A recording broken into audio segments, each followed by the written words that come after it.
Good. We only have one side here. That was the problem, is the people stamped. Well, we got a spare, but not for right now. All right, we are good. We're okay to go? Yeah. All righty, thank you. I would like to call to order the Village Roscoe Board meeting. It is Tuesday, December 2nd at 6:30. Shall we all stand, pledge of allegiance?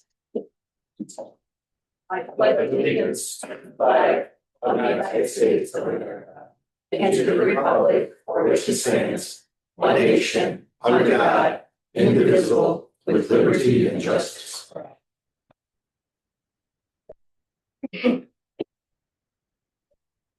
Roll call, please. Simon, Here. Rhoda, Here. Wright, Here. Mead, Here. Babcock, Here. Hutchison.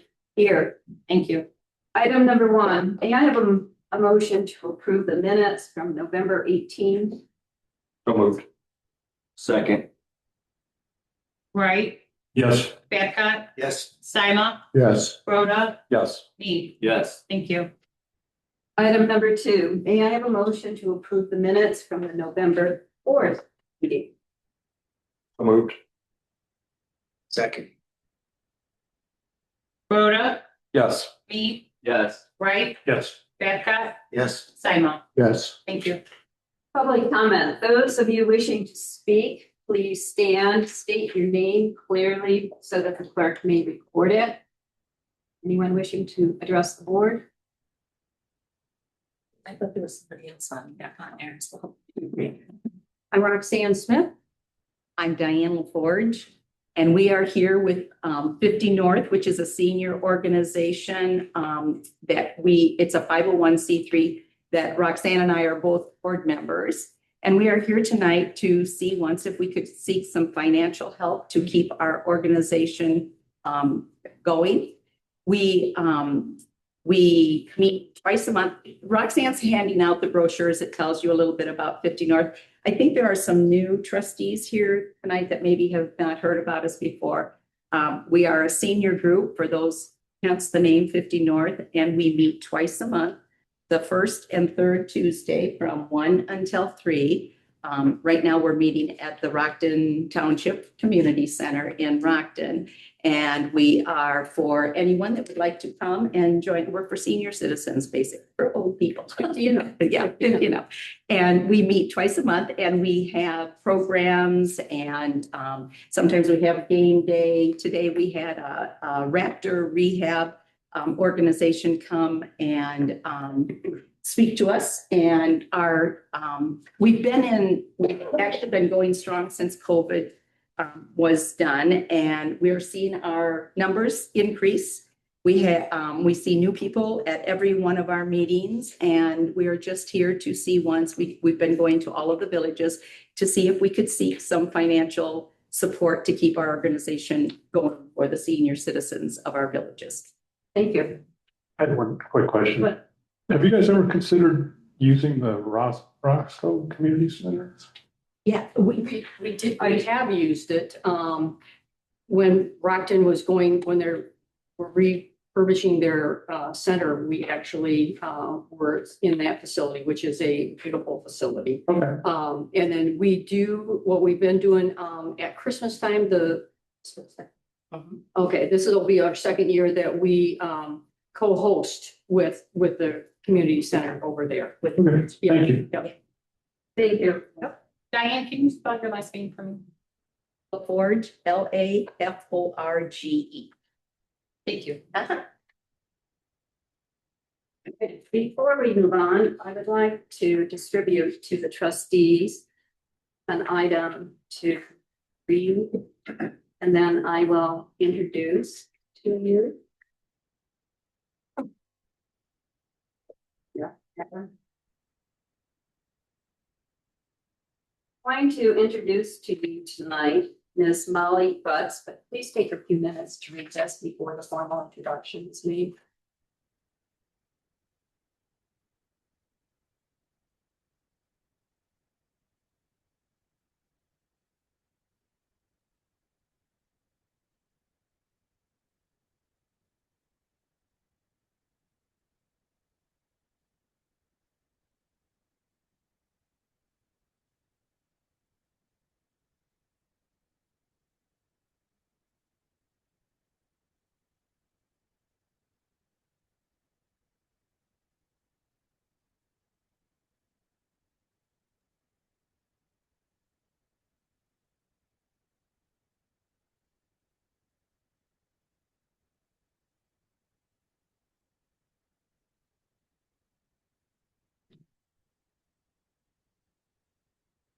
I wanted to give all of you an opportunity to meet Molly this evening.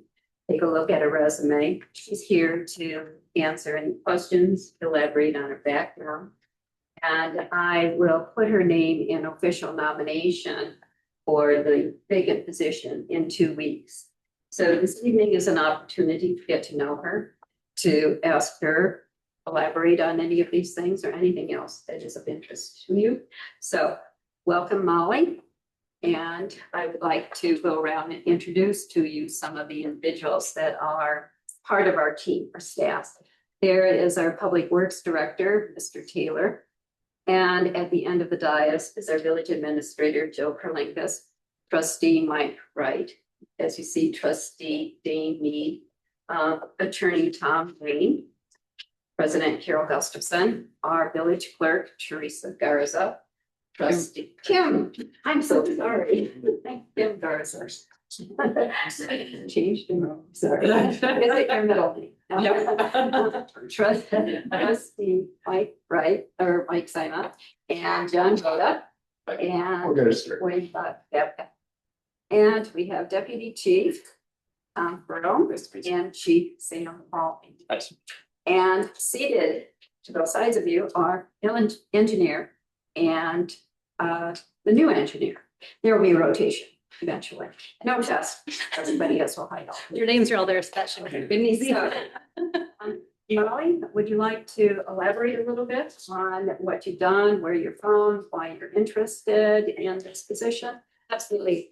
I honestly, I absolutely consider myself from Roscoe. I was born and raised pretty much in Rockton. We moved up here when I was about 3 years old. But I've been just entrenched in our local communities for really my entire life. I did go away to school. I went to Carthage College in Kenosha, Wisconsin. But I was looking for that same feel, right? Carthage offers a very similar feel to that hometown, people, a smaller campus and, people that can really become part of your community. I continue to be friends with a lot of those folks as well. And it really just made sense to come back here and be part of our community here as well. As my letter states, during one of the most recent elections, I was really, I think, flabbergasted at the number of uncontested seats on the ballot. I came home that night and I said to my husband, Mike, I'm running for office at some point. Something has to change.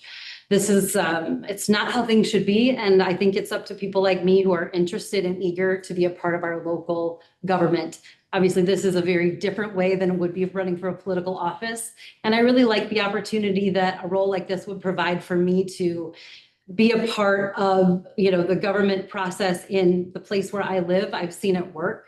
Obviously been a part of a few things that have happened. I'm very familiar with some of our trustees as they went through their process as well.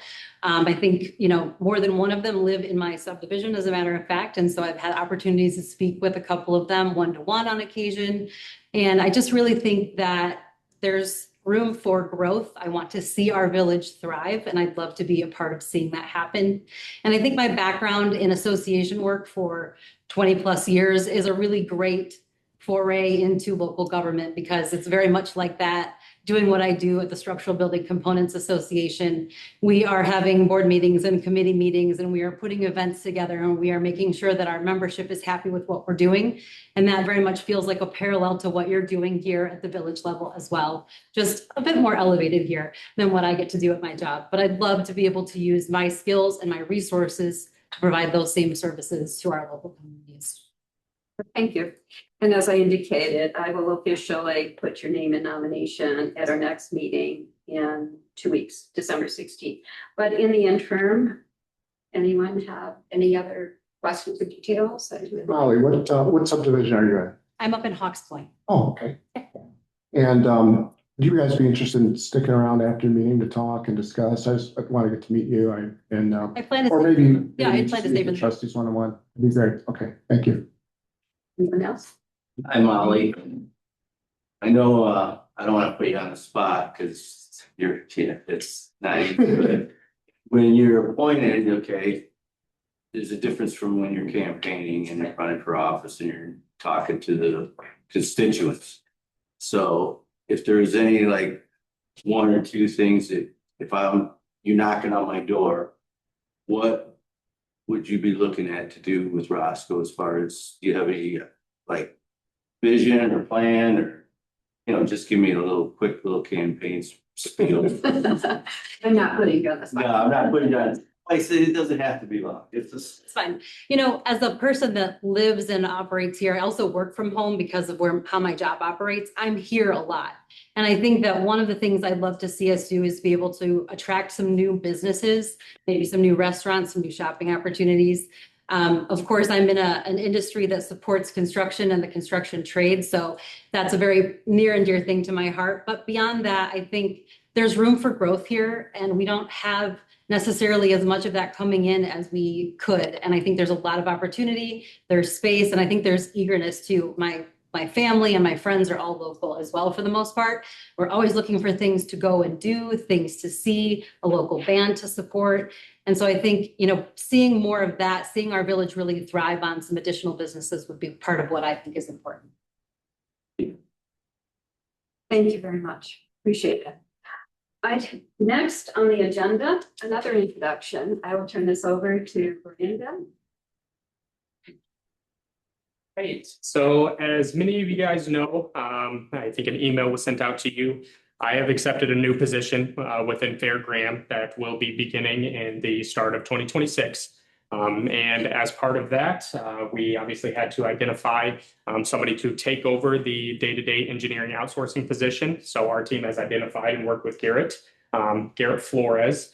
He's a younger engineer in our office. He's been plugged in for the last, I'd say, month. He's been assisting me with permit reviews and some miscellaneous tasks that I'm currently working on, honestly, kind of taking the workload off of me. And over the next few weeks, we're going to be ramping up his hours here, getting him more involved in the development side of things and, some of the nuances for the day-to-day engineering outsourcing role. I'm going to keep this brief. Not really going to. I'm going to let Garrett speak to his personal life and how he got to this point. But just wanted to assure you guys that although Garrett, yes, he is young. I started in this position very young. I came in with a year of experience. It's nothing that we do is too difficult here. He's going to have a full team behind him as well. That's one thing that I think sometimes gets misconstrued is that the outsourcing person is kind of on island. I feel like Fair Graham, we've worked on that over the past, I'd say, year to really ramp that up and help with the additional support staff. We've got an office of 250 people and experts in all of their areas. So it's not going to be just Garrett, but he's going to kind of act as the coordinator, and he's going to handle all of the day-to-day engineering needs for the village. And then obviously looping in the other support staff as needed to make sure that the village of Roscoe needs are met. So with that, I'll let Garrett speak a little bit about his personal life. And then if there are any questions afterwards, we're happy to answer them. All right. So yeah, I'm Garrett Flores. As Brandon mentioned, I was born in Rockford and I've lived in Loves Park my entire life. I attended for K through 12. I attended the Harlem School District. I went on to attend and graduate from University of Illinois Urbana-Champaign. In my free time, I enjoy participating and watching soccer and tumbling. And I also enjoy photography and taking my dogs for walks and runs. I very much look forward to working with the village, and thank you for your time. Brandon, tell you don't have any free time after this. There's not much. No, there's not much. But yeah, we obviously encourage Garrett. He's in a lot of extracurriculars and has a lot of interests. So hopefully, with this transition, he has some more time to pursue those. Yeah, absolutely. So as far as the transition, you've met all of the staff that you work with and got to know them, and they've got to know you. And what do you see as your regular schedule once the transition is complete? I guess I'd defer that question to. Yeah, so for now, we're going to be ramping up towards that 3 days a week to the end of the year. I think Tyler Nelson actually just sent over the engineering outsourcing, contract renewal. With that, we are proposing a little bit of a structure change that you guys will see, hoping for, more of a split time between the on-site and working from the Fair Graham office, at least in the short term. right? Obviously Garrett is gonna need some time to get used to how Roscoe does things, and we can't just do that in, a month and a half. So we ultimately see him, yeah, he would come day to day, make sure that he's here for meetings, staff meetings, meetings with the residents, meeting with contractors who are working on projects with the village.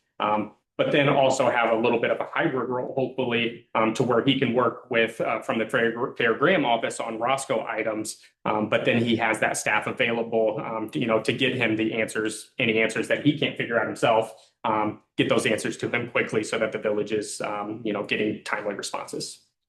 Thank you. Thank you very much. Eric, how long have you been with Fair Graham? I just started with Fair Graham in May of this year, Okay, well, or sorry, July. Graduated in May. Habits you're going to learn are going to be good habits. Here. Thank you. Thank you.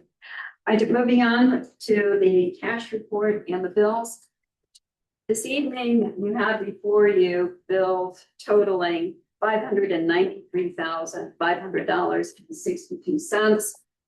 Payroll expenses of $111,933.77. So this evening, you will approve expenditures totaling $705,434.15. Is there a motion to pay the bills? So moved. Can we have discussion No. Yes. on the year-to-date revenues and expenditures? Maybe get. Okay, sure. Are there questions related to the bills? The individual invoices? question on individual. No, it's just a general. Okay, so we'll get to that Okay, next. all right. All right, so we have a motion and a second related to the invoices. Babcock, Yes. Rhoda, Yes. me, Yes. Simon, Yes. right. Yes. Thank you. And you have within your packet a report on expenditures through October 31st. Trustee Mead? Your question? Well, I didn't, yeah, that, I guess I'm not sure where my package is. Okay, it's easier if you go to the village website. Yeah. And then click on meetings. Okay. And find December 2nd and Okay. get the word packet. And it Alright. should come up there. Cause okay, that was it. As we look through those expenditures, year to date and revenue through the 31st of October. With 83% of the year complete, you'll look at the last column and you'll see that we are pretty much on track for some things. And over in others, remember there's always a time glitch as to when things are collected and when things are due. So this will be a little bit skewed, but as we had discussed before, with the state of Illinois siphoning off a particular tax, the local use tax and the sales tax, even though it's not a one-to-one adjustment, there will be those continuing changes in that aspect of revenue. And we had some unforeseen items. Didn't expect, for example, the retaining wall at the back of the building to just collapse one time, as you all know. So you'll find some categories where that is plugged in, that it will be over. But the bottom line is keeping on track with the amount of money that was appropriated and what has been spent date. And we are pretty much tracked. Those revenues that are not expended by the end of the year, of course, go into the general fund.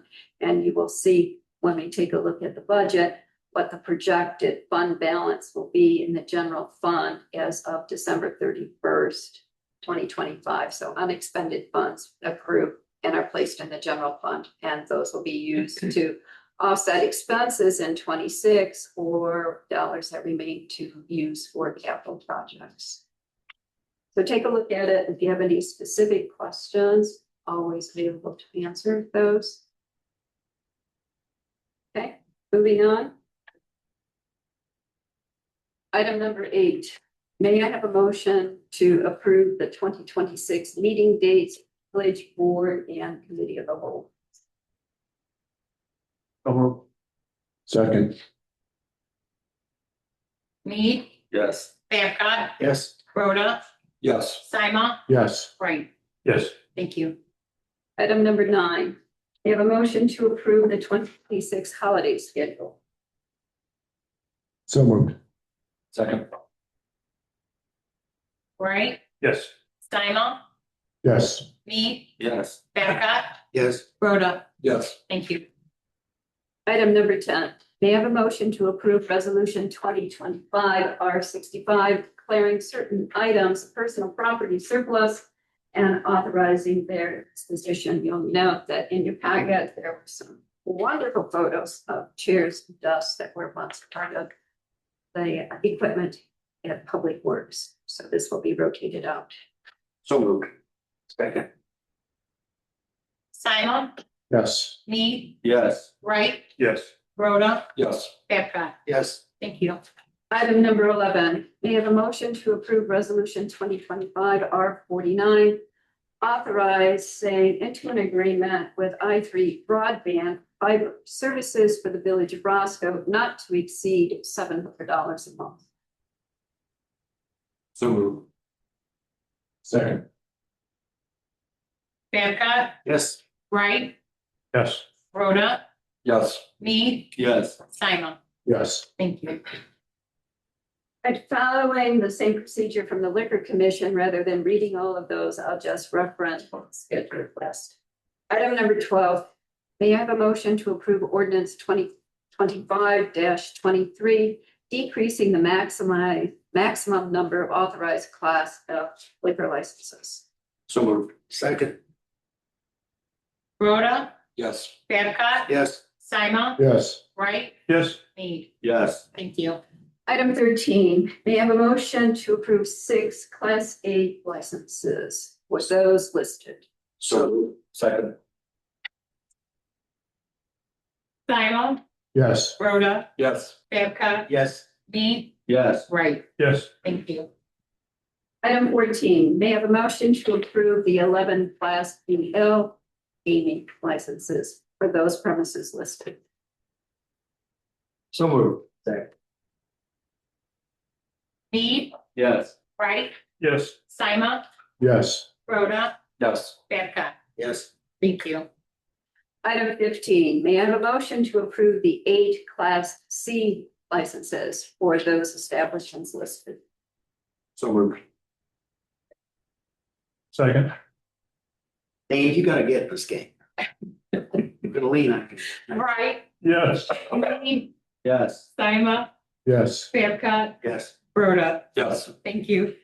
Item 16, may I have a motion to approve the 2 Class D licenses for the establishments listed? I'll make the motion. Second.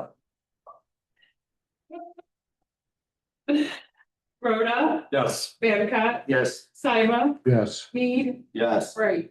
Yes. Thank you. Item 17. Mr. B, Trustee B, may I have a motion to approve 6 Class F licenses? So moved. Second. Fail toast. Mead, Yes. Rhoda, Yes. Sima, Yes. Wright, Yes. Babcock. Yes. Thank you. Number 18, may I have a motion to approve the 2 Class G package store beer and wine licenses? So moved. Second. Sima, Yes. Babcock, Yes. Wright, Yes. Rhoda, Yes. Mead. Yes. Thank you. And last, number 19, may I have a motion to approve the 2 Class CT caterer retail full liquor licenses? So moved. Second. Babcock, Yes. Rhoda, Yes. Wright, Yes. Mead, Yes. Sima. Yes. Thank you. Item 20. May I have a motion to approve resolution 2025 R 66, approving an extension of the agreement with State Line Fast Pitch Softball for the use of Swanson Park. Term here, January 1, 26 through December 31, 2028. And if you remember the conversation, the fee is payable. We had that back and forth, first day or within the first month of the opening of the season. Yeah, I don't know if they've requested anything other than requirement now to pay 7,500 in one installment. Yes, one installment. It's up to now 7,500. Right. And they have financial deliverables due March 31st, I believe. Thank you. So, do we have a motion? What about the financials? Their financials, are they providing those? Yeah, as I said, they have the financial deliverables. With the payment. Yeah, it says in the resolution what those are. Certified financial statements, their cash report, and their accounting statement. These are all due and deliverable by the end. And this is moving to a 2-year agreement. Was it originally 1 year? Now it's 2 years? 3-year. 3-year agreement? That's 26, 28. All 26, all 27, all 28. 3-year agreement. What do we have before with them? 3-year, it's a 3-year roll. It's a 3-year roll. Do we have a motion in a second? Yes? Did we get a motion? No, okay. I'll make a motion. Second. Vote, please. Mead, I'd like to just, is there More a, discussion. yes. Is there a way we can see I know it's probably in the contract, but is there a way we can see financials before we vote on a new contract already? That's conditional, it's a on. I mean, they are required, I mean, the contract that was approved last Right, March is what we're working. on. correct. And at that time, we said they renewed it, firing us in October. We renew it in the first, in the last 90 days of the year. Then they're renewed and they have to provide their financials for 2025 by March of 2026. It's probably unrealistic to think we can get their financials for 2025 until 2025 is over and they've had a chance to. Have you ever received the financials? I don't know. That was my other question. We've never gotten financials from them ever. We've got the 99. And I'm a little, for years again, I know it's in the contract. I don't know if they would, before the March comes up, if maybe we could finally see financials before we go another 3 years deep. It's not unreasonable to say when they are invoiced for that, it could be a reminder to submit the financials. Sure, I'm happy to make that request and I mean, we're always renewing with a 3-year window. If you were to I remember. no, then they would have to wrap up their relationship with us, but they'd have 3 years to do. Could they go back and provide financials 2024 or 2023? I mean, I'm sure they have those. I can make that request. But that was not what was put in the contract. No, that's why I'm asking, is just like, I remember the contract, but Yeah. I just feel a little edgy. You go 3 more without seeing anything yet, after how many years? I can request it. Thank you. Dennis McKinney has been pretty cooperative in terms of my discussions with Kenny. him, so Good. All right. I will make that request. Just one question I have on the attorney agreement. The contract you're talking about was in March, so myself, James, we weren't here. Did that have a way out? Like the financials weren't properly done or something like that? What's the terms of how you get out of the contract if something happens? All right. You're testing me now. I'm sorry. I believe there is a termination provision within the contract, but I can't quote. Thing to remember though. This organization serves so many hundreds of children, and I would think the last thing you'd want to do would be to disrupt those families, those kids, the activities they're involved in, and give this organization, this person, the opportunity and the reminder to furnish what he needs to furnish. We have a motion in a second. Mead, Yes. Bright, Yes. Simon, Yes. Babcock, Yes. Rhoda. Yes. Thank you. And once again, we have a long list of items. This was thoroughly vetted through public meetings, ZBA, committee of the whole, et cetera. So we'll just take them as a schedule again. So item 21, may I have a motion to approve ordinance 2025-24 for a map amendment rezoning 47 properties to newly adopted districts, MS or -C Main Street 4 or MS-E Main Street Edge. And those properties are listed there. And the items that you see as removed were those that were removed from the list and were not rezoned. Again, after great discussion, public inputs, Lennon's and through. So is there a motion to approve? So moved. Second. Simon, Yes. Rhoda, Yes. Babcock, Yes. me, Yes. right, Yes. thank you. Thank you. Under new business, may I have a motion to suspend the rules for item number 22 so that we can begin this cleanup within our Public Works Department as quickly as possible? So. Second. Is there a motion then to approve contracting Safety Clean for trap basin cleaning? Oh, that's true. Or Right, Yes. me, Yes. Rhoda, Yes. Babcock, Yes. and Simon, Yes. thank you. Is there a motion to approve contracting Safety Clean for trap basin cleaning not to exceed the amount of $5,000? So. Second. Rhoda, Yes. me, Yes. Babcock, Yes. Simon, Yes. and right, Yes. thank you. Again, item number 23, just because of the timing, is there a motion to suspend the rules and make this a final vote? So moved. Second. Motion to suspend. Rhoda, Yes. me, Yes. Simon, Yes. right, Yes. Babcock, Yes. Item 23, may I have a motion to approve hotel and travel expenses for Chief Hawley and Deputy Chief Barone related to their attendance at the NYLEA Winter Retreat and Training in the amount not to exceed $275. So moved. Second. me, Yes. right, Yes. Rhoda, Yes. Babcock, Yes. and Simon, Yes. thank you. Item 24, I have a motion, approval of ordinance 2025-25, amending chapter 22, article 1, section 2-2021 related to the village administrator. Second. Questions, discussion? Babcock, Yes. Thanks. Did you I have? was just checking, the very notes. you good? Yep. Babcock, Yes. Simon, Yes. me, Yes. right, Yes. and Rhoda, Yes. thank you.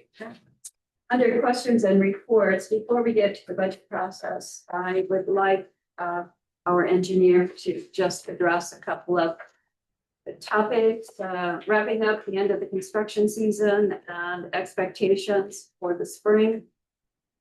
So we've had quite a bit of, guess I would say, public inquiries about the Hawks Point subdivision, mainly with the Hawks Point Trail Road extension.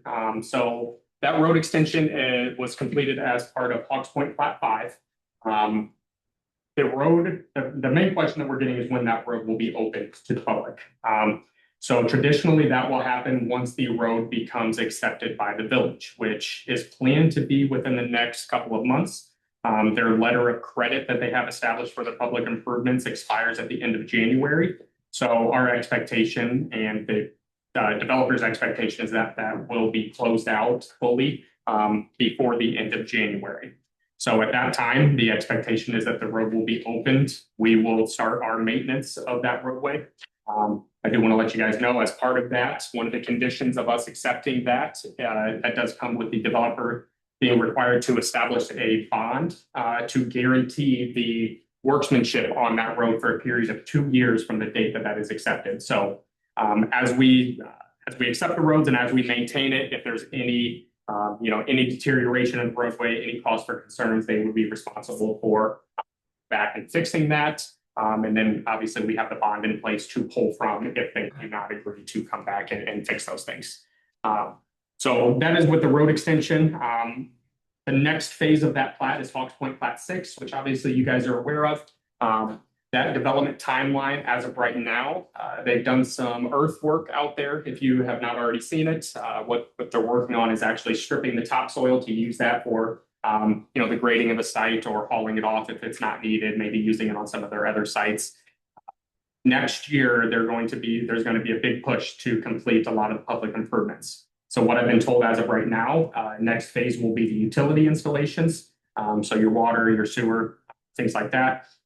Then following, likely in the spring, if the utility stuff doesn't also get pushed back until the spring, that will be the major, roadway construction that you will see out there. So it's going to be hot and heavy. Things are going to be slowed down here for the winter, but starting next year, that's going to be kicking off pretty quickly. So I know the developer wants to get that stuff done immediately. He's been great to work with. If you're not familiar with who that is, obviously it's Joshua Petrie. He's been great to work with. Obviously, we know that there's been some, past concerns with Petrie developments, but everything has gone according to plan, according to the settlement agreement with these two plats. So I have nothing bad to say about it. I think things have gone extremely well, and we look forward to Plat 6 happening that way. Do you know when the construction of the buildings will start? Any idea what that? Just making a guess. And will be all at the same time? I would say late spring, early summer. Do you know whether you'll do them all or will they do like you did? Traditionally, what they do, they will, it's all based on their demand. So my understanding is they might even have a waiting list right now. At least they did for the Hawks Point Plat 5 subdivision. So it's all going to be driven by demand. I don't believe that there's anything in the settlement agreement that dictates that they have to build the homes by a certain time. So it's really going to be up to them. But if I know, their housing market, they're going to be hot and heavy, as soon as they can. So that's going to be, I would say early to midsummer is my guess on when homes would actually start being built out there. Brian, it's such an important project. Are you going to be phasing Garrett into this? And is Tyler going to be like, how's that going to work as some? So yeah, Garrett's already been, I've already been working with him just one-on-one, getting him involved with these developments. Obviously that's going to be a rolling process, but everything that we have, and I'm actually working with Hillary currently, she's waiting on me to get her a checklist on the things that are needed, things that are going to be required in the future. Our ordinance outlines all of this, so there's really no question, but we're going to try to firm some of those things up and get it put in place before spring construction. That way there's really no question between staff, between the developer about what the expectations will be. Thank you. Thank you. I'd also like Troy to give a summary about the snow removal experience. Well, as you guys all know, it obviously snowed Saturday or Friday night into Sunday. I just have a little report for you. This is not including today, or I guess last night into today. This was this Saturday and Sunday. At 11, including me, employees working this, we ran 2 shifts. We started at 5 a.m. Saturday morning. The first shift went to 5 p.m. There's a couple guys that stayed a little bit later. I was in like 4:30 with the PM with the second shift, and they worked till like 4 a.m. I stayed and helped with the other shift that came back in at 5 p.m. and then I think they were back out at 4 p.m. Sunday. So there was a total of 209 hours worked, which was like almost $7,000 in wages. We didn't really use that much salt because a big storm like that, we're constantly pushing. You just don't want to push it right back off. We try to do like the main intersections or curves or hills, especially like out in Chicory where there's a lot of big hills. We went through 75 tons of salt, which is $6,500. And fuel, which wasn't counting for last night filling up for the storm, but we went through 340 gallons of fuel, which was a little over $1,300. So this, those 2 days totaled $14,720. But we also keep track of what FEMA would charge, and this in case ever, if we have some storm that gets like reimbursed.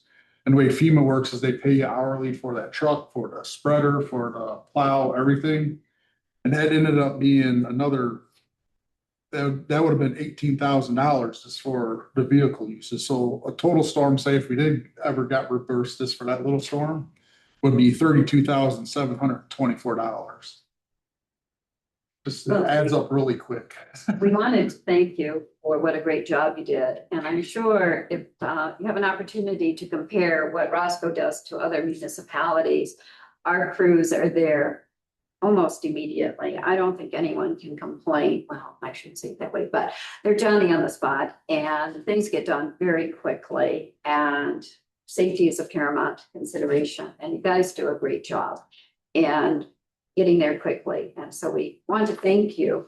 And I'm very grateful also. It is customary that you keep track of these costs because as Troy indicated, if it is declared a disaster area, we can then get compensated. That has happened once in the past. So again, job well done. Thank you very much. Wait, how many miles of roadway do you know? A total? Yeah. I meant to look back and like when we check our trucks and stuff like that. Never. It's about 60 miles, roughly. Yeah, but if you think it's usually at least 4 passes per road, so it's 60 miles times 4, and then. I know I saw them all weekend, you know, when I was out running errands and stuff. Yes. Again, thank you. Well done. We appreciate it. The guys know. Yeah, please do. Thank you. Although on social media, nobody was complaining about the village Roscoe. You should just read some of the other stuff that was out there. So no news is good news. Exactly. Okay. Thank you very much. Moving on then to the premier subject for this evening, not that all of them were not important. You have received printed information about the budget, and you also have a link where you can bring up everything and take a look at this sometime. To expedite things, to make it a little more efficient, all parts of this are important, but let's try to see if we can zero in first on what the big picture is, and then go back and take a look at other things that you may have some questions or interest in. In the printed form, or if you're looking at it online, take a look at page 4, where you will see budget summary and calculations. And again, this is the overview. All of you recognize that just like any business, there are fixed costs. There is not a whole lot of wiggle room in those. And since we are a service organization, biggest cost, of course, are personnel, the benefits, and all of the necessary equipment or gear that help them function on a day-to-day basis. So the projected costs that we have for operating expenditures, you will see come in at $8,452,100. Now, the projected revenue in the general fund is estimated to be $7,102,209.80. We also have a shortfall. Every year we transfer dollars to cover our debt, and the debt consists of 2 loans that we have that were taken out some time ago. The first time there was a loan of $3 million, and that was to cover the renovation of this building and some infrastructure.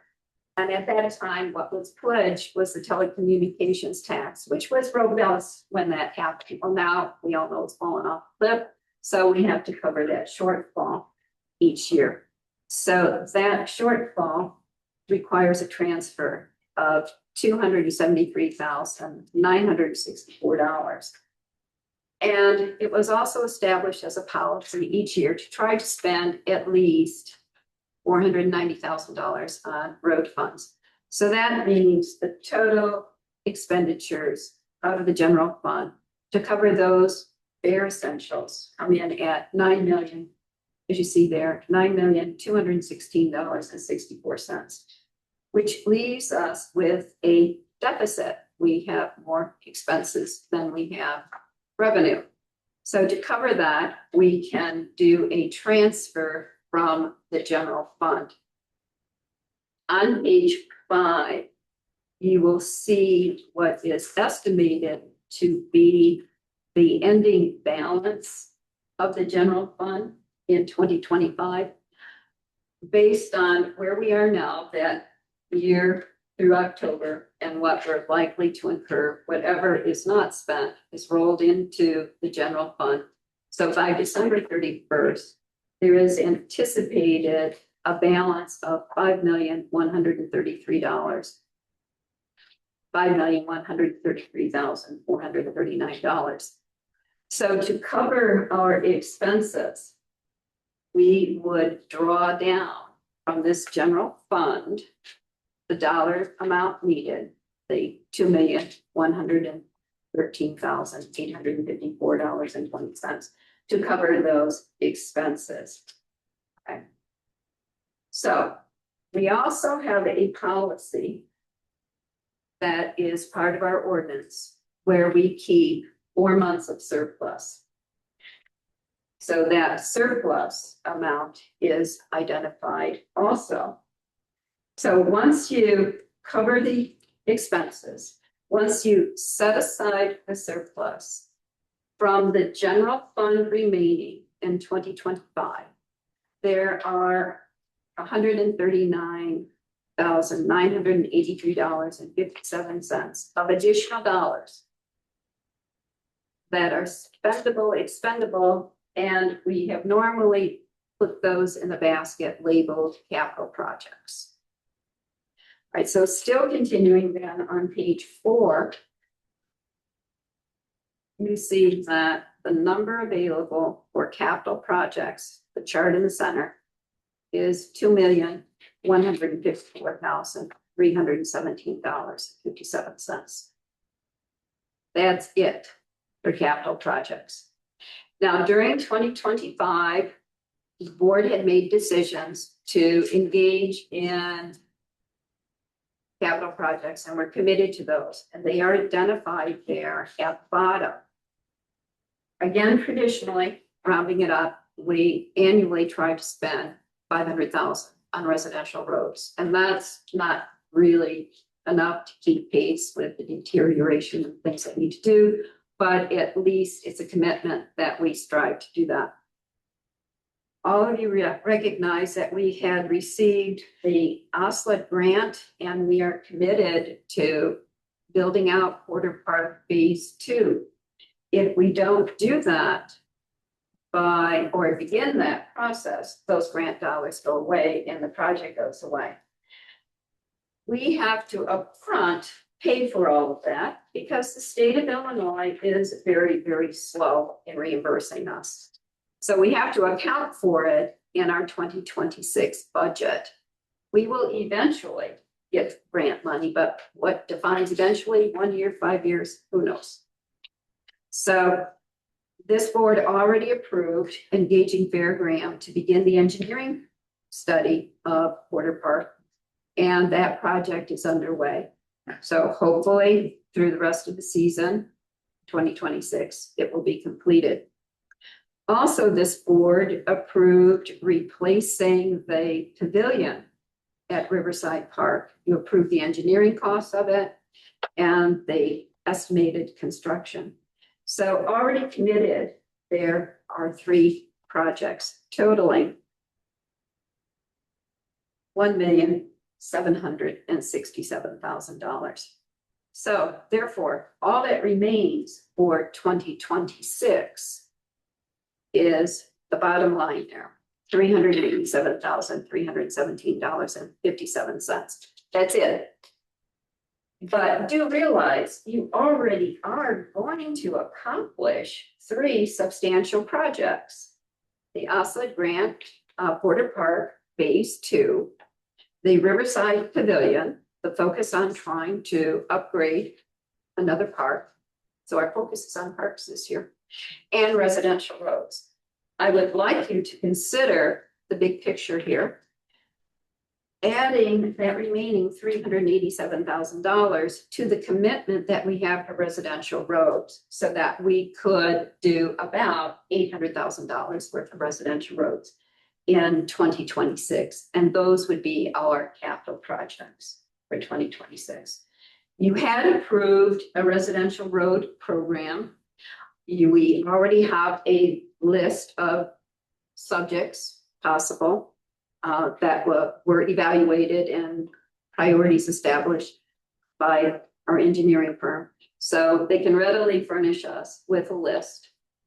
So let's see if we can get a bigger bang for the buck.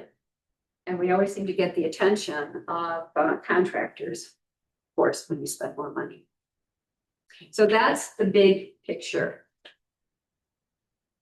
Questions? Do we have a consensus on going this route? Again, this is the big picture. We will then do the dive according to whatever else you want to see in this, but let's do them separately. So I'll just go around and ask individually, are you okay with giving this direction, establishing these as the projects, capital projects, funding for 2026? Trustee Me?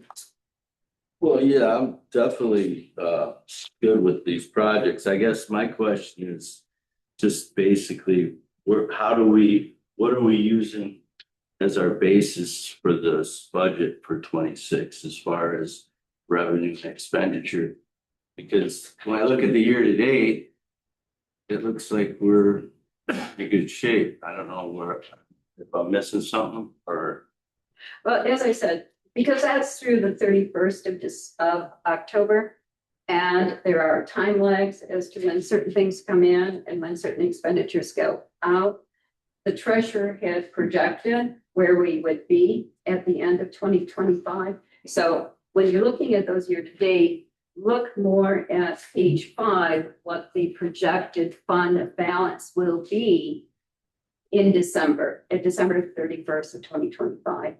And he has projected that the fund balance would be the general fund. Now, we're just speaking of the general fund. Right. The general fund is what is used to pay those day-to-day expenses. So I guess my question is, do we use the audit from 24 and the year to date as far as when we're making our projections for No. the budget? No, because way back when COVID, state of Illinois threw lots of money at municipalities, federal government threw ARPA money at municipalities.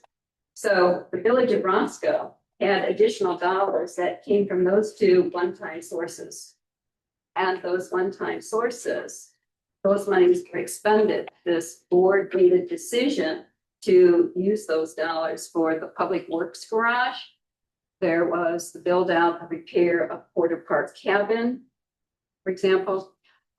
There were some dollars that were used for the Bridge Street parking lot. So all total, there were about 5-6 projects where 1.8 million of those ARPA and state dollars were expended. They're gone. They were spent out of the fund. So when you take a look at the audit reports of 2024, those reflect those dollars. And we're also going to face the problem of once we spend this down. You remember the treasurer has been saying that interest income has come in ahead. Well, that's because we've been sitting on these dollars. But once you spend those dollars, there goes the interest income. I just don't want to feel like we're being too conservative on our budget. I mean, Are there specific revenues that you have questions about? I guess that you see our, these are from our treasurer, but we can look into this. I wasn't sure exactly how we got to this, projection. Yeah.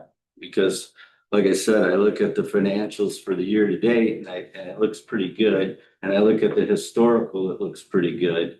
And are we being overly conservative as far as our budget is? For the revenues, you Yeah, know? yeah. I mean, the revenues are fairly. And I the noticed same. the expenditures seem to be coming in less. Yeah. I think we're right on track with everything. I think we're saying that we're, in a dire situation at all. You can see some of in the expenditures, you can see, or the revenues, you can see some of the parts that Mark went over, where there are some, large changes. The state sales or the local use taxes, right? Sales tax, that's the big one, right? It's like $1,000, because that's $1,000. There's a few of those changes, but for the most part, yeah, those are big chunks that we're losing. We're losing, about $300,000 in the grocery tax. That's a big one. But not huge, It's 300 million. on stuff. 300, yeah, I just updated The that. treasurer's I found the, yeah, Recomputed. the Failure to follow up with the grocery tax is costing us $354,000. Because we were told. well, he's just saying, wait, saying. I'd like to see the source of that. He's not here, Mark's not here. You have him present Yeah, again. yeah, provide it. Yeah. And from everything I'm reading about the use tax and then the retail occupational tax. The use tax is based on the buyer reporting what they use or buy, which they don't do till the end of the year, so that's confusing, but the ROT is actually a sales tax, which we should be receiving revenue like on a monthly basis from. So, and actually what I've read too is that the retail occupational tax actually ends up with more revenue, they believe, than the use tax would. So. There are a number of conditions related to that. The state of Illinois has recognized that OG compliance with a use tax is very, very low. Right. So they are eliminating that basically. Right. And we're going to rely on the sales tax.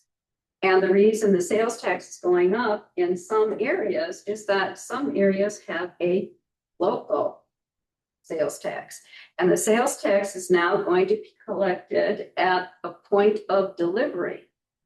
So if you order something online, delivered to your house, and if Roscoe had a 1% sales tax, we would collect that.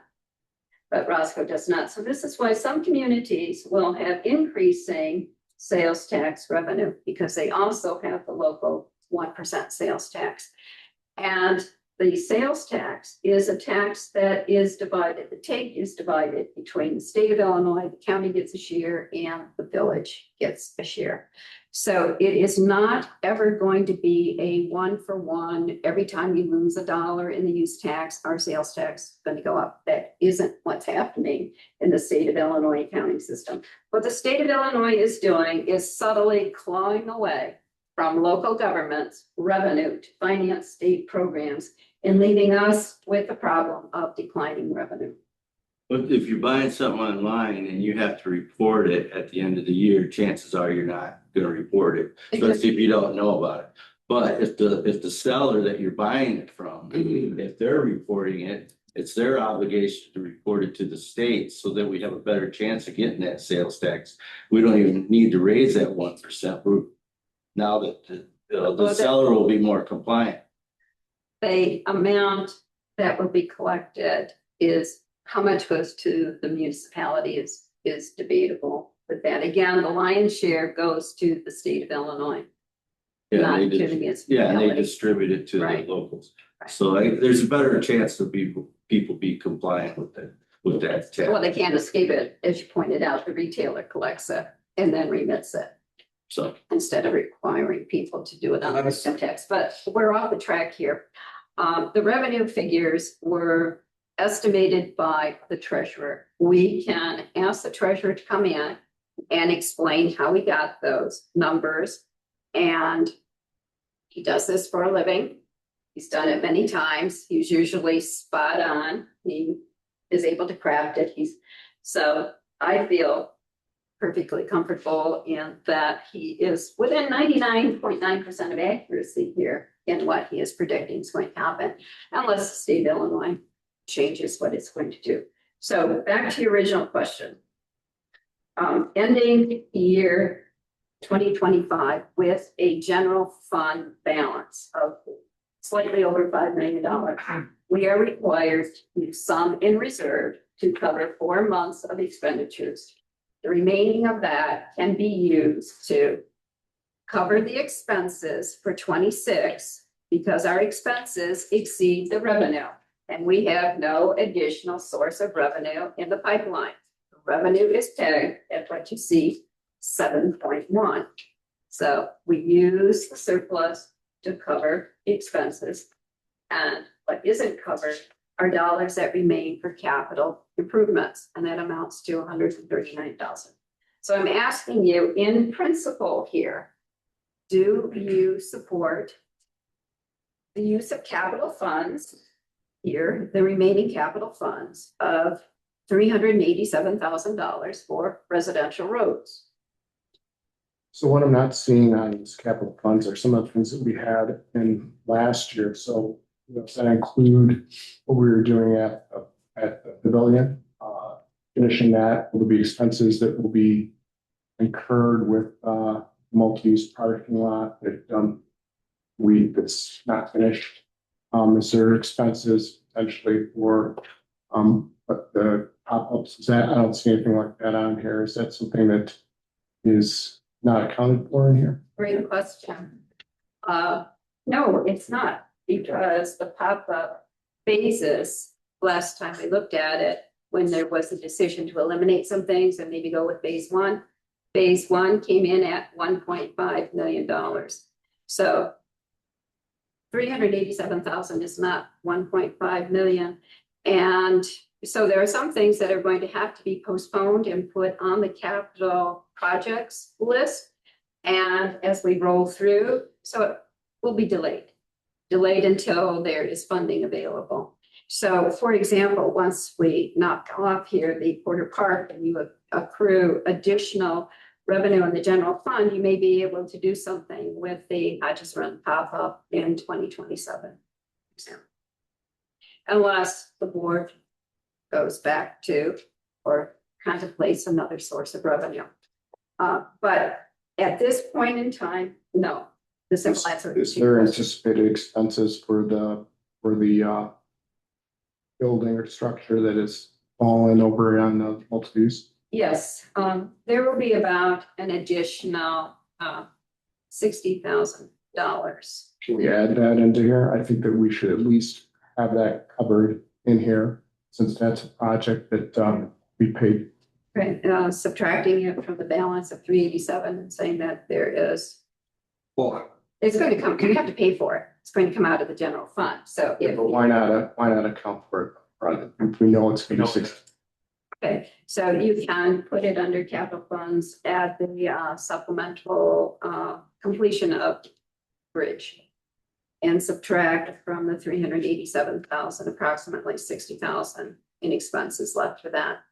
To be the remaining is, yes, putting up the infrastructure and the painting of it. So I think there've been 4 or 5 pays for that.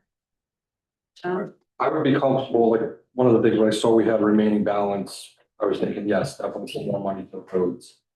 I would almost rather see us put 300,000 to the roads, keep that 87 as a contingency. In case, what if one of these projects goes over? Okay. Is our money then going to be used for that, correct? Or as trustee Simon said, if we deduct what might be the anticipated Right. additional expenses for the bridge. So we do have contingencies saying all those, I like how the projects. Right, you know, Yeah. I'm just saying though, like 800,000, we make it a round number for what we're working on the roads project. So your suggestion is to 200, 300,000 would go to roads, so we'd have 800,000 total. The $87,317.57. I want to put in like a miscellaneous area for capital fund use to cover what if there's an overage in Porter Park, what if there's an overage at the Riverside Pavilion. Have a certain budget, but at least there's a little money there where it doesn't come out of our general fund. So don't finish the parking lot.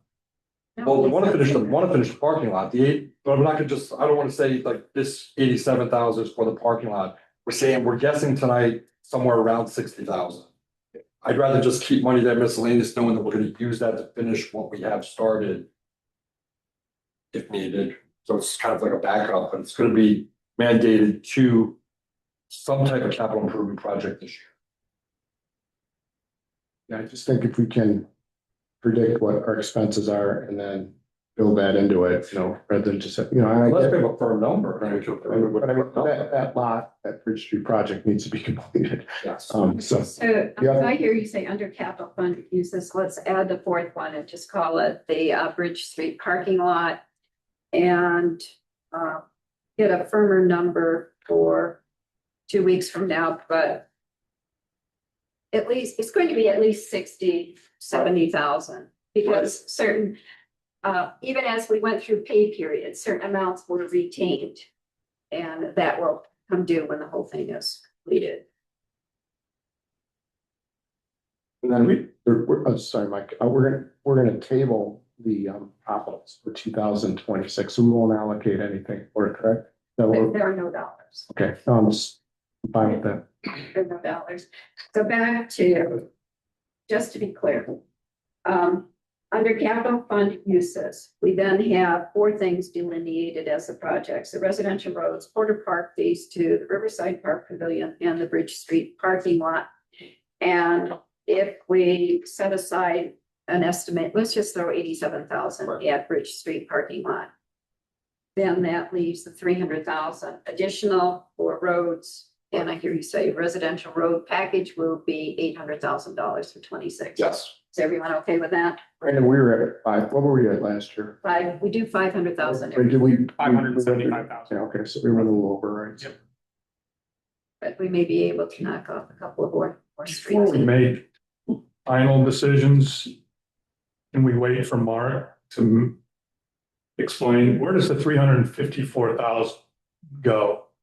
If that's correct. Are you talking Well, about grocery balancing? tax, that's an extra $350,000 that we're talking about. So we might be able to bring back. But everything we were given when we made our decision on that was 98,000. And that's not even close. And that's from the IML stat that were given to us. That's from the, Policy, everyone's. Well, everything that This came number's to us bigger than it should be as far Yeah. as. if it's that, then you're. That number is not in the budget right there. We got the number from Mark last week. That's why I'm asking the question. Remember the 3,000, 100,000 we just said. Right, but that's a number we should have had when we were making a decision on the grocery I tax. think he just got that number. Well, Number we did had, he and we were calculate all that going number? off of was 100,000. That's his Going off number. in the house. He's So- from Little House, you know. Because that is bigger than some of the large ones. All right. I know, we're in the weeds. Okay, no, just a moment here, clarification. Yes, it's a shot.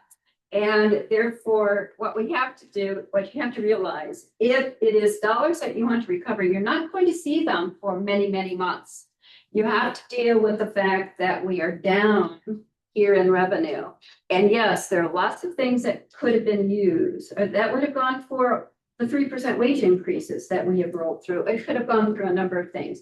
So you can restore, and it can be reflected in 2027, shall we say. But it takes a while to discuss, pass the ordinance, comply with the state of Illinois Department of Revenue as to when you have to file, and then begin collecting, and then see it, all of that kind of stuff.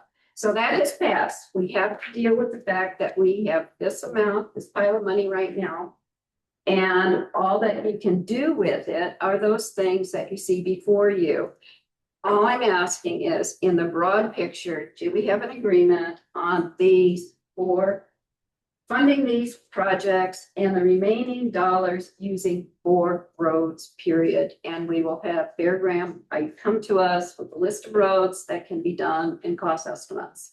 The big picture. Are there any other capital projects that are not, that, because we didn't, I'm just wondering if there's anything else that is out there that's been discussed that it was on the budget last year that won't be addressed this year?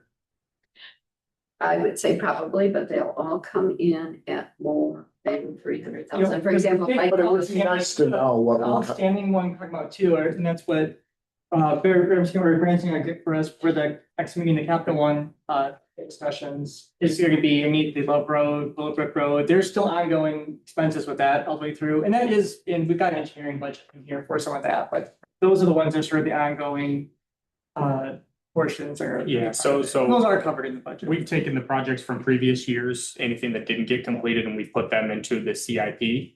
Or the draft CIP that we will be presenting.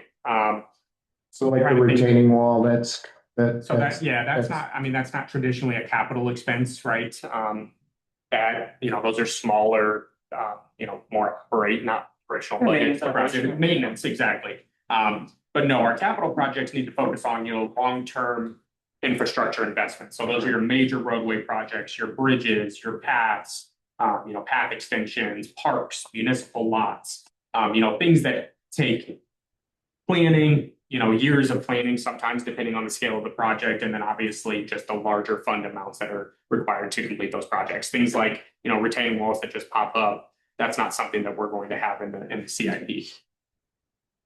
And then again, that will be when Fairground comes, so when they finish preparing those numbers, I understand that they're pretty close with that, yeah, they'll have those, and that's when you'll be able to sit and look at those big projects and say, okay, what do we want to schedule for those, what parts we want to schedule for, how much you want to pay for these different over the next 5 years. So that's when they come with that capital.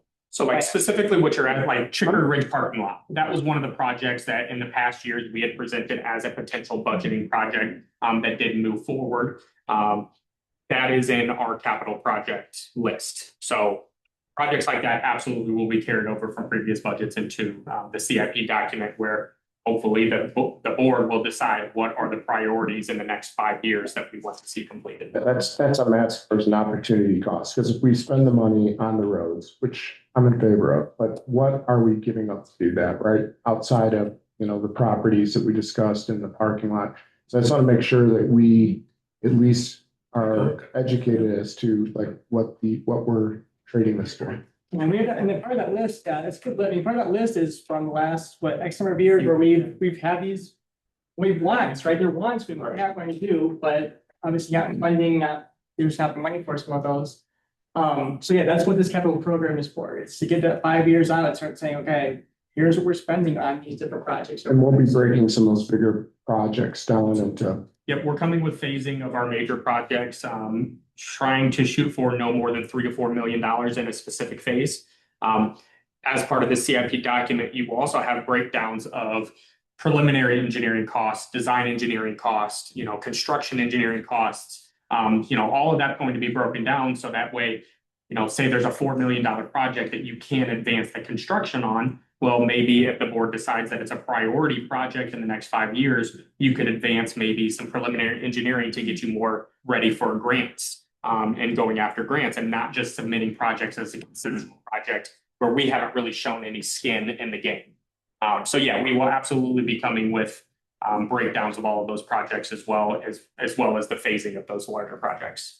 And if you remember the presentation of a couple of weeks ago and the documents that you were given, there was the whole complete list of all of the multitude of needs that the village of Roscoe has, and all of that requires such long-term planning, and there'll be a rotation as well as a funding source. It's just gotten so expensive to do any of these things. That's an understatement. But for the short term here, back to the essential question, we need some direction, some guidance here so that we're not continually kicking the can down the road. Because we have always asked that our engineer begin putting together the specs for what we want to do with residential roads so that very early we can put it out for bid and we're ready to go at the beginning of the season. So the longer you delay in making this decision, you put everything back. And we get to the end of the queue and we're trying to pave something in September or October or the beginning of November, and we don't want to be there ever again. So yes, $300,000 is a lot of money that could go for something other than residential roads, but what is that? What would be that priority? What would be totally inclusive of 300,000? Or should we do what we have promised our residents. We are going to try to fix the roads. We have so many of them. And then we can take a look at the capital improvement list and we can establish the priorities and have the tough conversation about how are we going to pay for these? How are we going to accrue dollars to actually accomplish some of those? The other thing that is out there that we have are MFT dollars.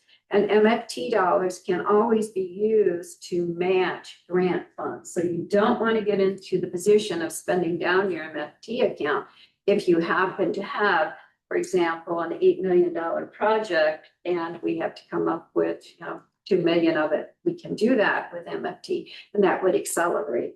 So that's kind of another funding for some of these bigger projects. But first we have to get those bigger projects identified by phase, the cost, and honestly, Brandon, we've been asking for this for 6 months and Fair Graham has been very slow in getting it to us. So yeah, we're gonna have a proposal together for the next meeting. I believe that I just pulled it up. Our recommendation for roadways for 2026 was one road in the Crystal Hills subdivision, as well as a couple in the Hawks Point subdivision. We also outlaid a few different options: Shepherd Hills, Clear Wing, Fry, and Saddle Club. For about how much? So I'm not gonna hold you. yeah, so we'll have to refine this, but next year's recommendation at this time was 678,000. That also includes engineering in that, which typically is about 10 to 12% of the overall project cost. And so, I guess I just want you guys to understand that, our recommendations are based off the ratings of the roadways, right? And, we don't have a perfect science to it. We need, public input, which we can ask that you are speaking to your constituents and let us know what your priorities are and what the constituents' priorities are. We base it off of road conditions and the amount of traffic that it receives. There's no perfect science to it, but that's the way that we recommend handling these things. And, there's a lot of roads with very low rated, as you guys saw in the street study, a lot of roads that need maintenance. So it's all about establishing priorities. We try to basically work in close proximity if we're splitting up between subdivisions. So we'll be looking for your guidance, but we'll come with these recommendations and updated cost estimates under the assumption that we have about $800,000 and we can present those roads to you. So I'll make a statement here, Carol. So I've listened to all of this and I think about, what John and both Mike have stated about how they want to split it out. But think about responsibilities to the residents. When we heard John and Rhoda talk about the snow thing, well, we didn't get any bad reports. But I think of all the things that we can do is spend money on the roads. Now, are we going to get kudos for the roads? Only we're going to get negative reports if we don't do it. So I think the roads are a good, safe place to spend it, given the situation we are money-wise. And that's a good statement to anybody. Molly, I guess, would be the only resident here, but if you're going to spend money on anything, I don't think any project that we could spend on is going to take away or be an advantage over not doing roads. So, Brandon, you're saying the delay is because we didn't have the priorities, or what's? No, I think we're honestly waiting to know what the final number is to spend. That's a big thing to know. Right. We estimate projects, but that's in no means a perfect, reflection of what the cost will actually be. But we need to, on the engineering and public works side, we need to have a budget and amount in mind so that we can select certain roadways. We don't want to just cut off a road at, halfway through it in a subdivision. So having that budgetary number is helpful. Because I think the bottom line here is Carol's asking for the number. John and Mike have already stated that, okay, here's the numbers. Let's move forward. Right. How many times are we going to discuss this? Because you're talking about you need to have the budget. Okay, so we've decided that 800 is the number. Let's do it. I mean, at the end of the day, how many more questions are we going to ask about the numbers until Mark comes in? I gotta believe that Mark has already stated what we have. I agree with what you're saying, but on the same note, Brandon, this no disrespect in any way, but we know we have about 500,000 every year. So we should shoot there and then say, but if we find some more, Yeah, and we have that which completed. we have that ready, And, so yeah, we're good. and we discussed that in a previous meeting. I guess we're just waiting for the final direction. Yeah, this is just like, hey, we got $300, 300 spend per year discussion. And Mike's discussion is, well, let's use that other money. Okay, so that's. Okay, so 800,000 on roads, taking this balance. John, Yes, 800,000 on roads. I would move the number 4. Just 1 second. Well, if you want a total, but I would move the parking lot to this number too. Well, that's, we Okay. That's what we did. That's what we do. subtracted the 87 and He's just set wants aside. it, wants it, wants it. That's how we got $300,000. 4 items. Apply for Yep. roads. Got it. Okay, so that, okay, we're straight. Okay. Mr. Simon, I'd like to see this be appropriated for whatever it is saying. the thing was 87. 87. 87 for the parking lot, not knowing exactly what it'll come in at when they do the fix. And then the other 3 for the roads, so 800 for the roads. Yes. Dane? Yeah, I think roads Okay, is top, but I'd still like to be able to ask our treasurer. some yes, questions we will, sometime. sure, And, this Okay, is but pretty we- important but we- process. yes, we need to get this, yes. And Mike, you're also, okay, so we now have a decision. Capital uses will be residential roads, 800,000. Brandon, so come together with suggestions for what those will be. At the next It was meeting. about, it's Christmas 700. Porter Park Phase 2, Riverside Pavilion, and the Bridge Street parking lot that takes care of the capital and that exhausts the discretionary income that we have. Now, going into the actual line by line, again, in order to try to be efficient, you have printed for you what are by category and by account number. And you'll see the headings pairing 25 to 26. Go through these with a look first at where you think there is some wiggle room. There is no wiggle room when it comes to, again, wages, insurance, all of those things, all of you are with that. So if you have some suggestions as to, or questions as to why this amount or what have we cut or what would you suggest, please do this. I'm going to ask you to shoot an email to Emma, list by account number, what the subject is, the current amount that you see here. And if you have a question, just put a question mark and then we can explain why it is that. Or if you want to omit it or cut it, whatever it is you desire. I'll ask her to put a spreadsheet of all of that and it will all be passed out to you on the 16th so that maybe some of you have the same idea and we can discuss in general if you want to retain or change or enlarge, whatever.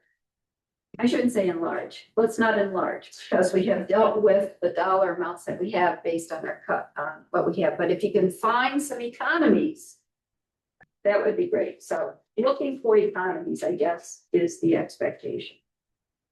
And also looking for things that you have a question about, as in, what do we use this for? Is this a duplication? Or give me an example of what might come out of this fund. Those types of questions. Does that make sense? Is that doable? So using what you have here, that way we can. I can point out some things here, so if Scott. Right, but before you do. Okay. You have before you several pages where it is the weeks, so to speak. And I'm asking you to make a judgment. If you think there's a place for inefficiency, or you're not sure of why we have it at all, put down that account number, the dollar amount. And again, if it's just a mere question about it, kind of have an idea or want a clarification, do that. Or if you have a suggestion for decreasing it. But if we expand, then that changes the dollar amount that we had when we went through our capitals, would be increasing the expenditures. Are there any current expansions like headcount included in here? No. No. So let's go over some of this stuff here. So first of all, on the screen, this is what you all have access to. This is the what we got put together for the trustees. You have copies in front of you of what's in this top. So that's, I can't see it there, but it says budget process materials. That's what you have in front of you. All the details, all the in-depth stuff is all that. The one item on there, which I'll point out, I mean, I do have to point out that is that general fund tab that's on there under the village funds. That gives a really nice overview of all the objects, all of the big categories, in the general funds. All the revenues, which, overall, talking, we're down 6%, not down 100%, not down 80%, around 6%, we're talking about. I'm just with these dire numbers, but we're down 6%. And then overall, we try to keep our expenditures down. Our general fund expenditures are down 4% this year. So we're not, increasing or decreasing by a vast number. We're very close to keeping those budgets we have left here.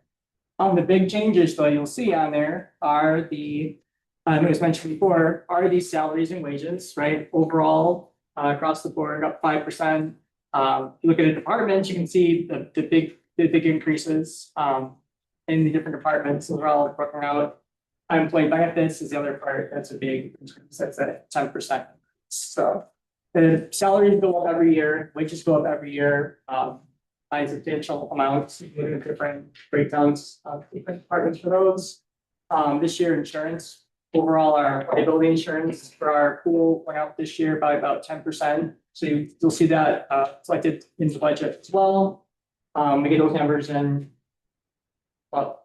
weeks ago actually from our insurance pool. Those numbers did go up by a good number. Those are some of I guess some of the big changes to see. But just realize it's the vast majority of what we're spending, about $4 million is in salaries. So about half the budget is salaries and benefits. So it's always, those are pretty well locked in. George, you bring it down by vendor though, like Vanderwall or the code enforcement people or, They're not in. Where do you see I those? think you do those exact number, but I guess sort of what you're asking for is like how we get to those, that build up those budgets. I want it itemized. Itemized are under the, Departments. yeah, there's an item that says expenditure overview and budget summary, departmental operating budgets detailed. And then there's also departmental budgets. Specifically list the consultant or the company that we're working with? No, that wouldn't be in the budget. We can give you the numbers of those though. We can give you overall numbers, but those are based off of this. I mean, you'll see in here, you'll see the zoning consulting. Why would you if we're working with Graham or working with You'll see that engineering, yeah. Have specifically, can we have that? Can we name? How much we paid last year to people? How much we paying, how much what we should budget for this year? Yeah. I know it's in here, but I want to see specifically. Yeah. This vendor.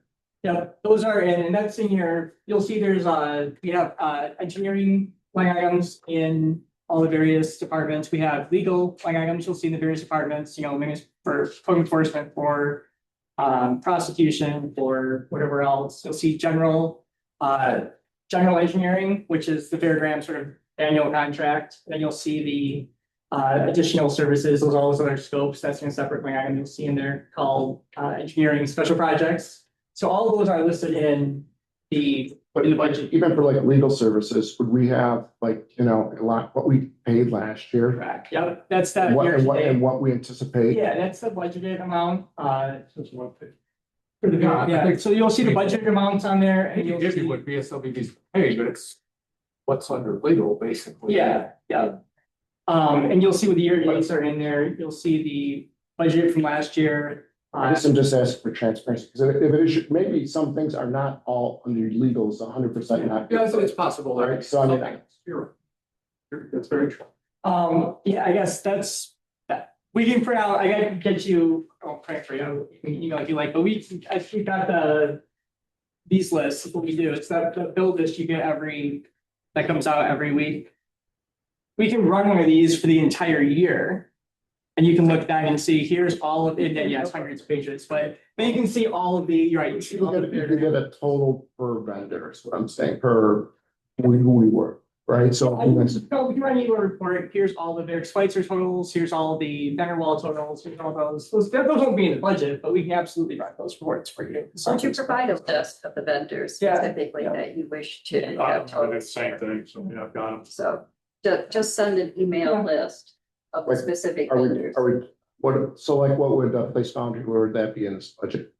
That's listed under the economic development consulting, there's So- economic development consulting line. So what percentage of that is place boundary, what percentage of that's somebody else? We don't know, right? Looking at the That's- budget. I mean, it's all we've spent on, it's what we spent on that consulting. We can give you the breakdown of the invoices if you'd like to see those. But I mean, the budget's based on what we spent in these different categories across the year. Yeah, and that's all I'm asking is who do we spend it with? How much was we spend with each one so we can actually know. Because if you say legal, there could be some other firms in there. If you say consulting or a general fund, with like it could be, it's not all place boundary, it could be some other firms in there as well, but I want to know a percentage. And the reason I want to know that is so we have a better understanding. Are we getting a decent deal with these folks? Or is it something maybe we could do economies of scale there? So I think that's sort of where I want to see where we're going. Yeah, so we'll say, they won't really budget, but yeah, we'll absolutely send you the invoice list. Sure, we can send you those. I don't think it has to be the invoice list. Once again, just send the list, the names of all the vendors you want to know, and you want to know the dollar amount that was spent with them, each one of those vendors in 2025 to whatever date. So once again, list the vendors and we will get you the total of what was spent to whatever date the last billing Yeah, we'll do the full here. total. It's essentially, we have, I mean, it's essentially, it's It's easily, yeah. we just need to know which ones you want to know. Okay, so. Moving up. Going back into the individual line items in addition to who you spend money with, any other general questions?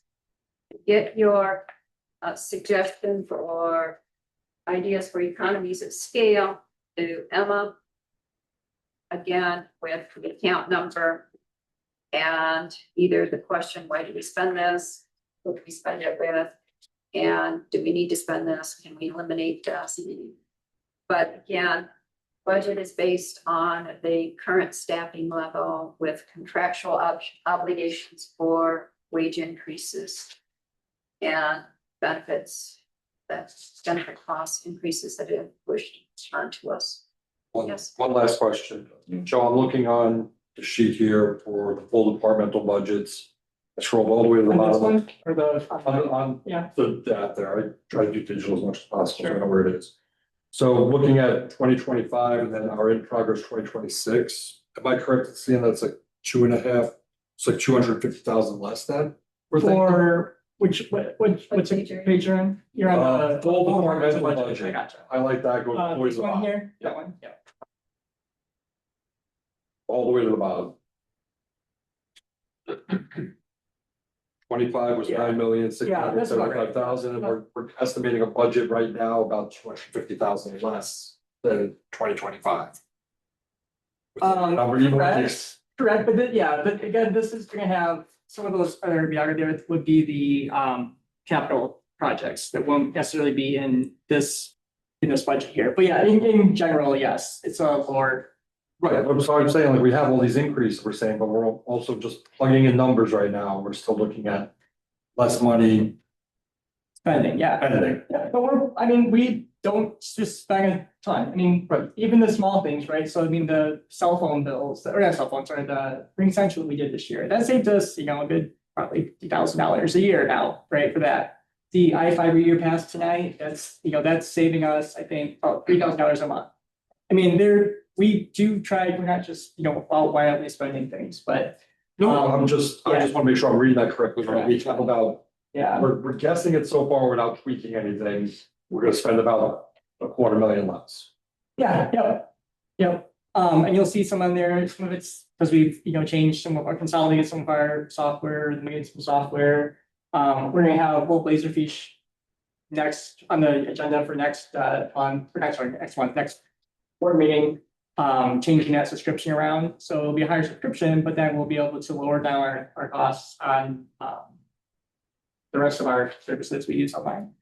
On those, I mean, it's based on what we spend, what we think we can spend, what we, what we are looking at across the board. So it's not, you're not just made up. Yeah, some things we can adjust. There's plenty of room in there to just move things around, and we can make those cuts if we need to, or make those changes as we need to. But it's a rough guess. You'll see some of the guesses really is a guess, right? Some of it is maybe like economic development consulting, right? We've got that 100,000, I think about $100,000 in there, economic development consulting. Based on some of the discussions we've had here, it's not assigned to anybody. It's not a contract for it. It's not, this is the place boundary contract.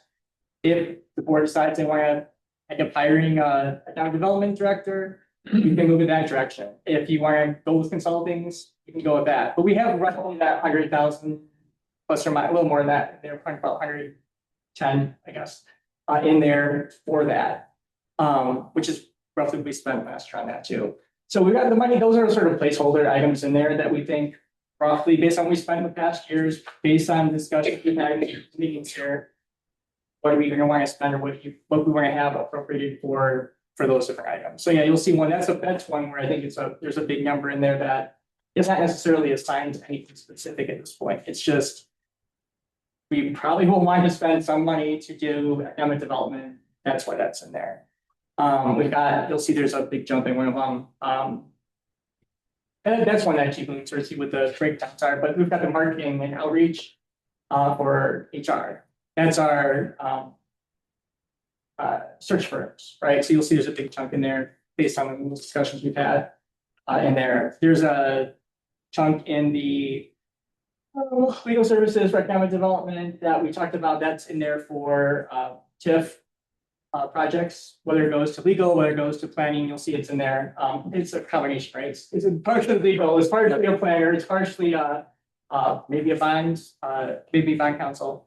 So there's numbers in there based on. Put to the side, we'll figure out. It's in there, yeah, exactly, right? It's based on, it's not just made up numbers, based on roughly, we sort of have an idea of what roughly would it cost to do a TIF. So we've got two of those in there based on the discussions we've had previously. So you've got that number in there. It's not assigned to anybody. It's not going to be a line item. There's not going to be an item in there saying this is for this company or this attorney or this whatever. It's going to be under economic development consulting for special projects. So you'll see that in there. I think we have the line items pretty well broken out. I think them pretty well. They're as clear as we can make them. Hopefully, if there's confusion about the line items, let us know, and we can change those names around for next year's. But when we try to when we redid all this, we try to make it as sort of clear as possible.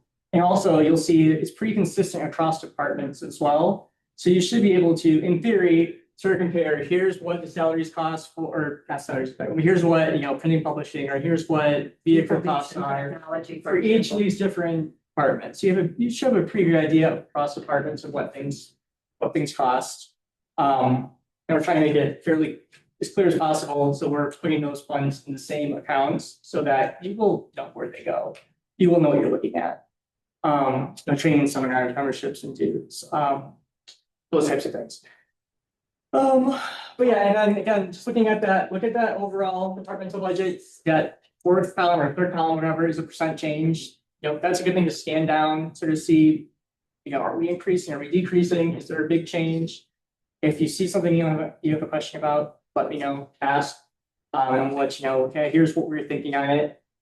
Maybe you disagree, maybe the board will disagree on, staff's recommendations. But again, it's just our recommendations based on how we village operates, sort of how we think can be efficient, and our current staffing levels. And as Joe indicated, this is all based on what would be the full employment roster. When you look at the year to date, back to Trustee Mead's question, sometimes it appears as though we're not spending as much because that would reflect that someone resigned, for example, and we're no longer paying that person's salary, and it takes particularly in the police department, many months to get somebody trained and back on the roster. So for the short term, it's, oh, wow, we have some quote new money, but that's only temporary. It's again, a glitch. The same thing has happened with public works as somebody at a higher scale retires, and then you replace someone at a little bit less. So those are just little things that happen at a point in time. And it's an attempt to have the best, hate to use the word guess, but best estimate of what the expenses will be for 2026 against the revenue. And it's not to paint a rosy picture, oh gee, we're going to be plugging in a lot of things here to make you feel good so that you have the money left over. If it isn't appropriated, you can't spend it. You have to make an estimate of what your ongoing, you know what your ongoing costs are going to be, but you have to have something for unanticipated. You know, you're going to have some type of problem with heating and air conditioning, for example, so you plug in a dollar amount in buildings and grounds, for example, or repairs, that type of thing. So lots of moving parts here, but again, back to the treasurer comes up with the revenue estimates and he's usually fairly accurate. The cost estimates are based on previous year and we get new costs. We're going to present to you the new cost for the general engineering service when we get the contract from Fair Graham. So that revised number will be plugged in. So maybe it will be more than 250,000. That's a lot.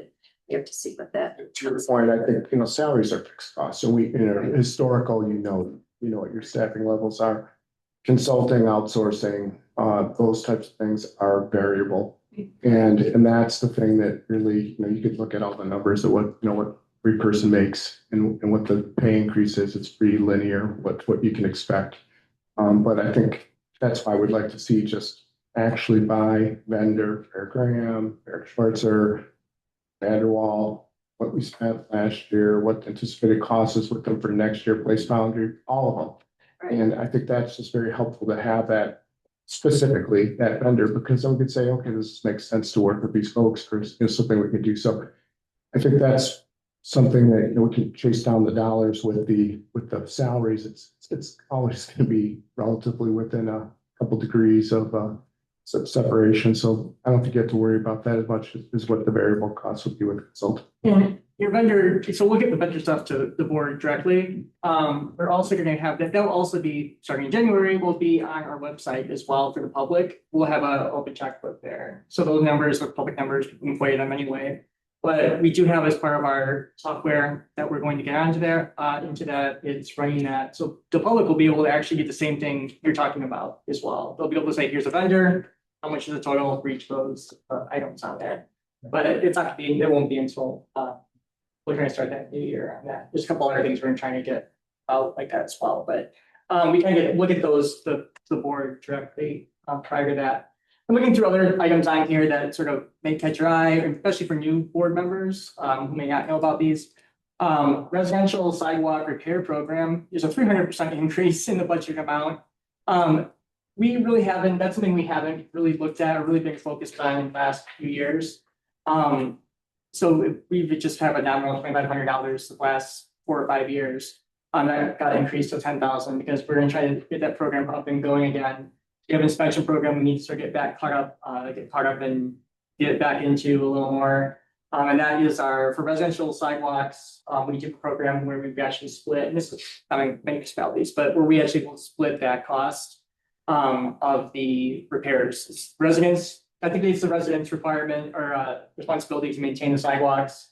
But we do have a program where we've got funds available to assist with those payments. So you see, we've got a higher number in there. As we start to get back into those inspections again and try to get caught up on some of those maintenance issues for sidewalks.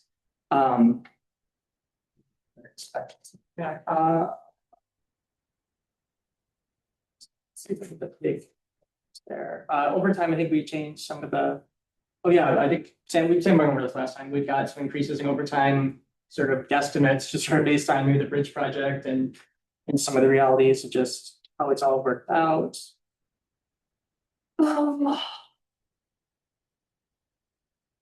Most of it though, I mean, we're fairly close on all of it, slight increases on some areas, but. I'd like to talk about a timeline here, meeting the expectations of learning who the vendors are and how much we've spent with those vendors, as well as getting your specific account questions to Emma and those to look at the 16th. We look at those things on the 16th. Where do you see us going next? Would you be prepared on the 16th or to approve this sometime in January, once you have answers to those? Do you see us having it on the agenda for approving the budget first meeting of January, second meeting of January? I'm looking into January. I mean, we had months and months and months to make a decision in a month and a half is. I still like the idea of having a workshop. You have Mark here to walk us through this, actually have these, I mean, to go through it. It's just. We have what's the law by the end of March? Yes, So what is the rush? I did say there was a rush. I just want to know what the expectation is. But I just like to, Do we have Mark here next meeting? we can ask. I don't know what the schedule is, but we can ask if it's possible. We could set some, even if it's committee the whole thing, where we set some time aside with them. Yeah, I think we should, I mean, Questions. Yeah. or do it separate, I would like to have that. I'd say have your questions, if you can send them to him ahead of time, so he can get your answers, you can look at those, that's sort of always we run into where it's, maybe not ready for the questions, but, because he went over, obviously, then initially went over the revenues. And so, yeah, if you've got questions now about those. My proposal would be to have a workshop on the next meeting we can at committee of whole, where we have Mark, we can talk about the vendors, specific questions. You said it's gonna be available for the public anyway, so it'd be nice to see that, through that process. Is what we spent last year with this vendors, how much we're gonna spend next year, those types of things.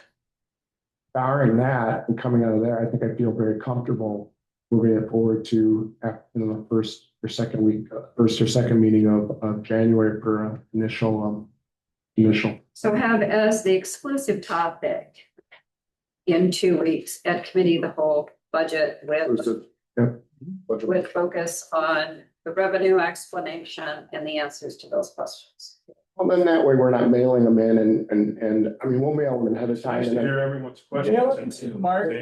We'll mail. If you get. We learn. And what I'm saying is it'd be nice to discuss them in public and to be able to review it. I agree, it has to be. But the only reason I was asking that you get those account things together so that we can have the spreadsheet, so that could be passed out. And some people may have the same question and one or two people may I have. like the format of having, there's no stupid questions. We're all here to try to do the best we can and we explain it, and the public, whoever wants to be there, we have various backgrounds. We have people that have various experiences, tenure with the board.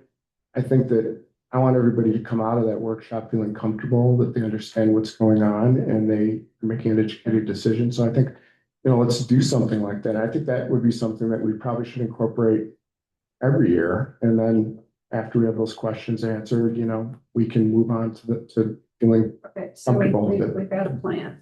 I don't what if question, I'm sorry for it, but if we do find 354,000 magical dollars, where does that go?